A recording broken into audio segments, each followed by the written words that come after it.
YouTube, what's good with y'all? It's your boy Xave. You back at it. So I'm gonna show y'all how to make ambient, moody R&B samples for artists like Drake and SZA. If y'all new to the channel, make sure y'all hit that like button, subscribe. I know I haven't been able to post. I have 3 videos on the way. I have this one that y'all seen right now. I have like a little structuring video that I got requested to do, and I thought, shit, I haven't done that, so that's a good idea. Shout out Wardo. I have a Detroit sample video on the way. I also have like a soul one that I need to do. With that being said, let's get right into it. So boom, this is sample, right? Couple layers, couple one shots, couple textures. I'm gonna shut up, let y'all hear it, and yeah.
And yeah, you know what I'm saying? It's probably one of my most favorite R&B samples I ever made, for sure. That's one of them songs where like your parlay hit and that was your rent money. Your girl left you. She took the dog. You only have one white tee left, one Yankees hat left, and you're living in a closet. So basically how I started is I opened up Labs. If y'all don't know, Labs is a free VST. My favorite and the only one that I really use is a soft piano. Just because no matter how hard you smack it, it's still like, it's the softest piano, literally in the name. So yeah, all I did was just play these chords.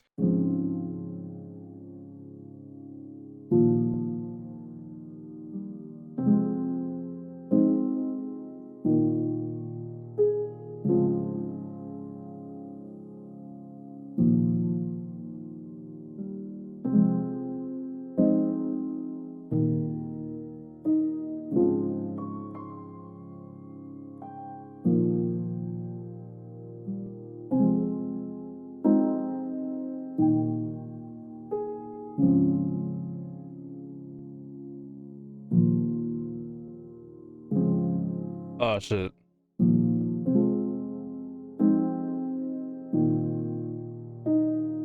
So yeah, it's real simple chords, but it's like that should be hurting sometimes, you know?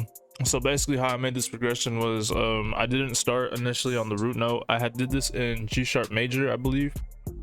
And I had went to the 4, the 5, the 6, and the 4. So this goes to a major, major, minor, and then back to a major chord, following the root notes. The only changes that I did, I played a lot of sevenths and a lot of inversions, but some of these for some of these, if you really want a lot of tension and emotion in these chord progressions, a lot of the notes have to stay within the same note. For example, this F right here, as you can see, this F right here is going through each chord just to be able to give it more tension. I had freestyled these and I just did them in these semitones because if y'all didn't know, playing these notes together, it creates a lot of tension. And so I just created this real quick.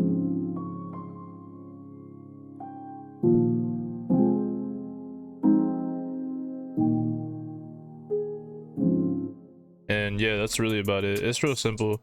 For my effects, I did an EQ lowering the sub bass.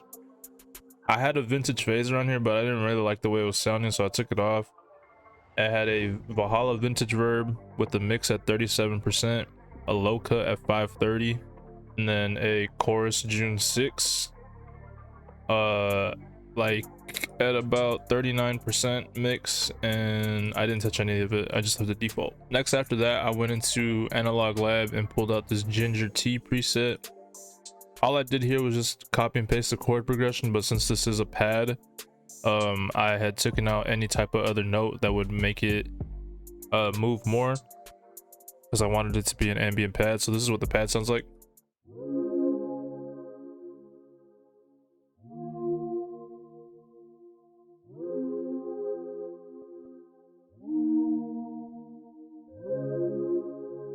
And that's really it. For the mix, I EQ'd it down a little bit because it was a little harsh on these frequencies in the low, mids, and mids. I added another chorus June 6, except I didn't touch any preset and I left the bus at 100. Then I went to Valhalla vintage verb, turned down the mix to K and the low cut. So this is what it sounds like together.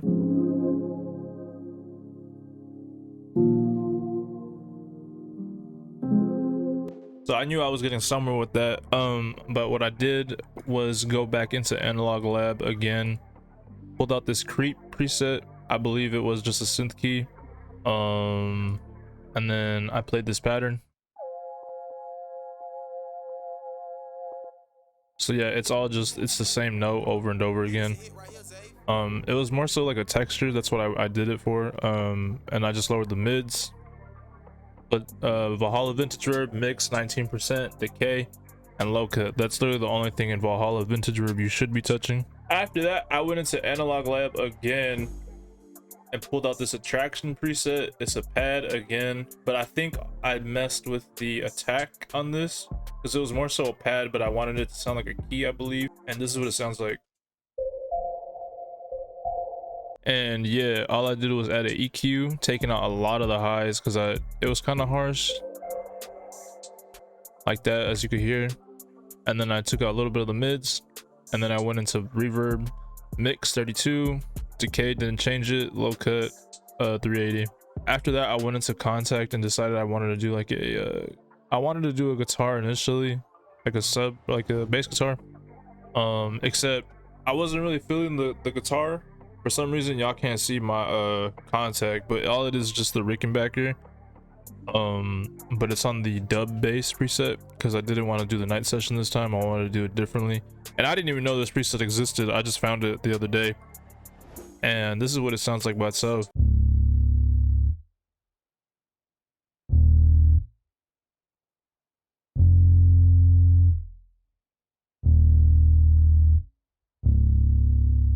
And then I wanted to change it up a little bit on the end.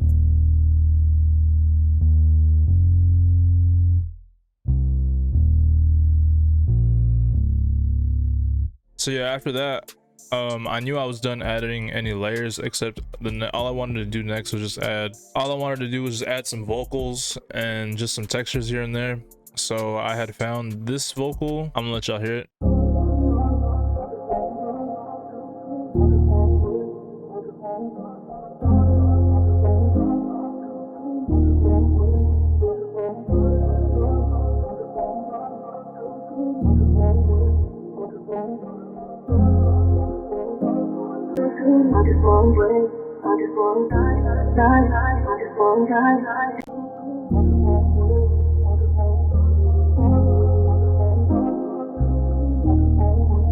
I have put a whole bunch of effects into this because, as y'all just heard, I took the effects off. It's still a good sample, but I knew I had like a certain way I wanted it to sound, and this is how I did it. Starting off, I did a little EQ, took out a lot of stuff because it was sounding very harsh in my ears. Next, I went into vintage chorus, FL stock plugin, left it the same, except this should be down all the way because I don't like having the noise. It just resets every time the FLP opens. Then I added a Fruity Love filter, and I had done the low pass 2 preset and dropped this little knob down right here in this box. That's how I just know what to do with it. Then I went to Pan Man, did a simple pan because I like to have my vocals panning. Then I went to Decapitator, did the beefy preset. Simple. It just adds like a little bit of distortion. Now, the thing that makes it sound different, and shout out to my boy Robert6 for teaching me how to use this, because I didn't know what the hell I was doing with it. It's little altar boy. I always see people use this on their vocals, and I was like, damn, I don't know how, I have it, I just don't know how to use it. But he taught me how to use this shit, and basically all it is you can mess with any of these knobs here, but the number one knob you want to turn to is the format knob, and all it does is keep it in the same pitch but manipulates the sample into sounding differently. So I'm gonna let y'all hear everything with each effect but little altar boy.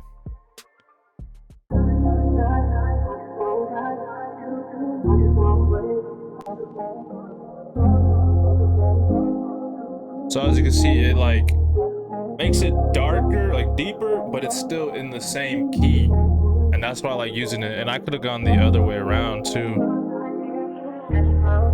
but you don't want to use it too much. I have put a little mixer check right here just because I wanted to turn off little altar boy completely in the second half, so that it would go from here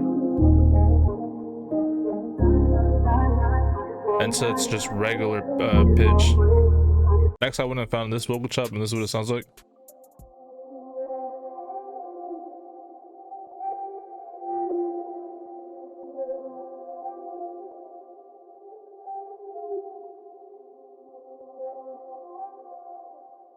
And yeah, all it is just a reversed vocal sample, and all I did is basically just copy and paste my R&B Vox preset into this one, except I just changed some things, making it even lower in the filters, and this is what it sounds like.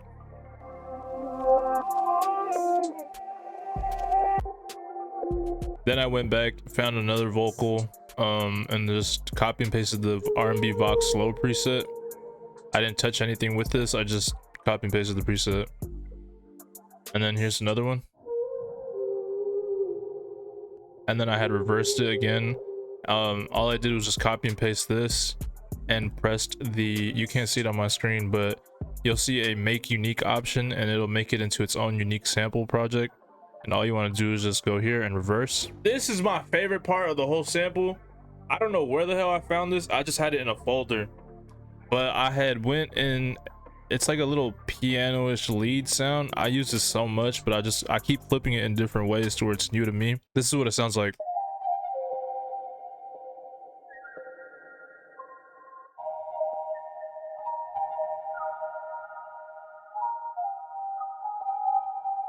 Yeah, I love that sound, and I'm gonna keep using that sound until I'm 30. So then I went in, got some textures, some little percussions, just to like fill out the sample more.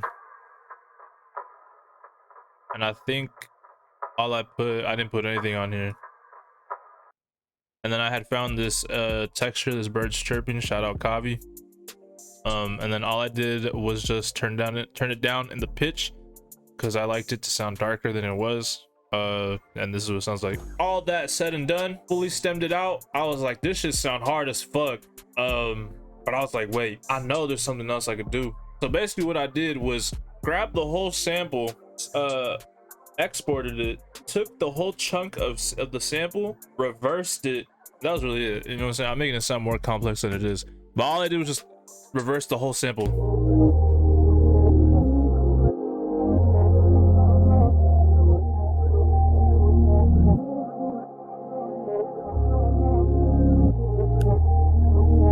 And yeah, that's really all I did. And I think the hardest part about the sample is just when it cuts off right here.